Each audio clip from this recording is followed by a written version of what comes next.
Assalamualaikum warahmatullahi wabarakatuh. Perkenalkan, nama saya Lutfia Sufaat. Saya dari mahasiswa FKIP semester 4.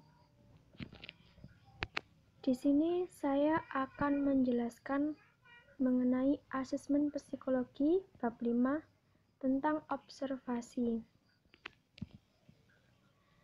Yang pertama, pengertian observasi.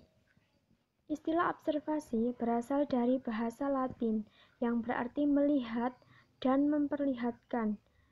Sebagai metode ilmiah, observasi biasa diartikan sebagai pengamatan dan pencatatan fenomena yang diselidiki secara sistematik yang bertujuan untuk mendapatkan data mengenai suatu masalah hingga diperoleh pemahaman.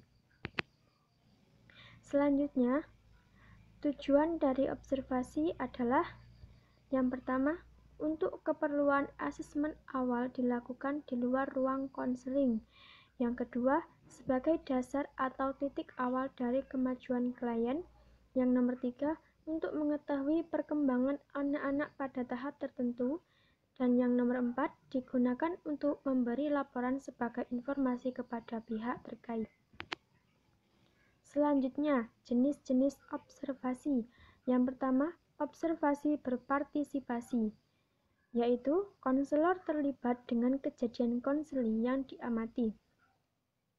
Ada 4 jenis partisipasi, yaitu partisipasi pasif, aktif, moderat, dan lengkap. Yang kedua, observasi secara terang-terangan, yaitu menyatakan terus terang kepada sumber data atau konseli bahwa dia sedang observasi. Yang ketiga, observasi tidak berstruktur, yaitu digunakan jika fokus pengamatan belum jelas. Selanjutnya, teknik observasi. Yang pertama, partisipan. Orang yang mengadakan observasi turut ambil bagian dalam perkehidupan observer, digunakan untuk penelitian yang bersifat eksploratif. Yang kedua, sistematik atau berkerangka. Kerangka yang memuat faktor-faktor yang telah diatur kategorisasinya dulu dan ciri-ciri khusus dari tiap-tiap dalam kategori itu.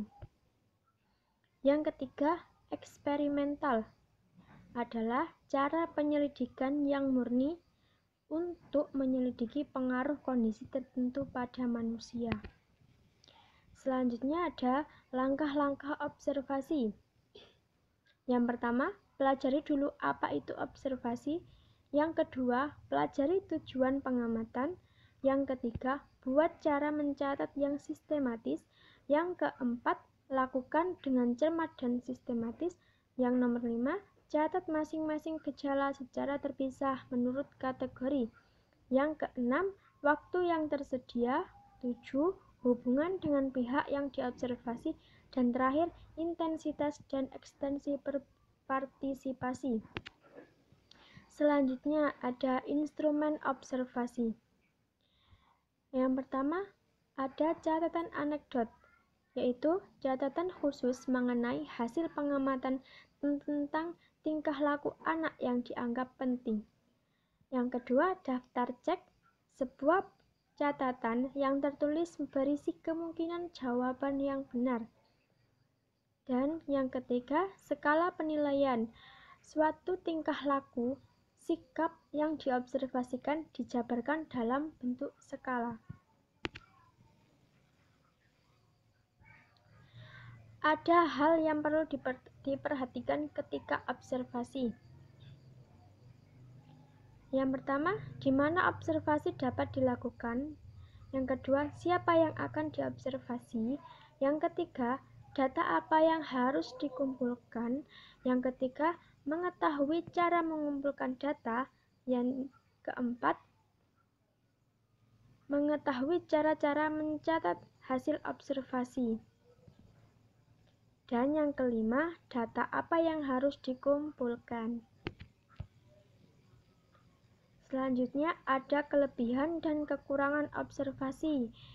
Yang pertama ada kelebihan, yaitu data memiliki keandalan yang tinggi.